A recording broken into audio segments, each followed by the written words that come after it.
Mon cher LG, bonjour, bienvenue. Merci mon cher Didier, bonjour. Alors, dans la rime de ce matin, vous nous dites, mon cher, que pour s'en sortir sur le continent, certains doivent naître de nouveau. Et oui mon cher Didier, c'est devenu le passage obligatoire pour beaucoup, pour espérer vivre un jour la vie qu'on souhaite et peut-être qu'on mérite.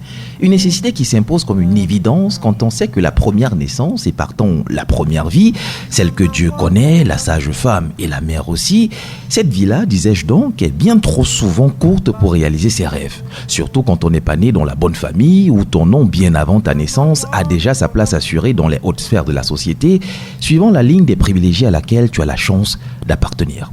Tenez par exemple, si tu es un non-name, premier à téter le sein que 7 autres téteront après toi, et qu'il te prend à rêver de football ou de concours donnant accès à l'armée ou à la fonction publique, eh bien mon ami, tu dois naître de nouveau pour réaliser ton rêve à toi. Car dans ta première vie, il te faudra accompagner ton père au garage, aller chercher du bois à ta mère, passer tes journées au champ ou au marché, faire toutes sortes de petits métiers afin de préparer ta deuxième vie.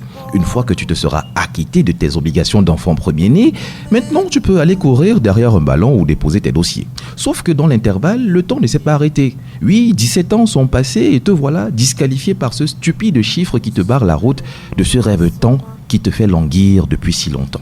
Il te faut donc naître de nouveau. Et cette fois, papa et maman n'auront même pas besoin d'enlever leurs vêtements, pas plus qu'il nous faudra attendre 9 mois. Non, pas le temps. Le nécessaire pour renaître est bien plus simple. Une ou deux demi-cartes photos, 2-3 signatures ici et là, une bonne liasse de billets, et te voilà né de nouveau, rajeuni de moitié, sur le papier. Même si ta barbe et ta calvitie naissante se jouent les récalcitrants, donnant à redire sur ton nouveau profil, ne t'en fais pas, laisse parler les longues bouches. Ceci dit, quand on décide de naître de nouveau, il faut tout de même respecter une ou deux règles.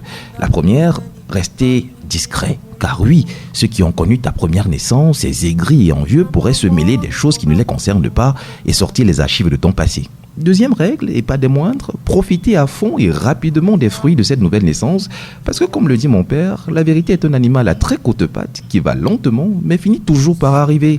Et ce petit taquin malin a le don de se pointer au moment où on l'attend le moins. À demain.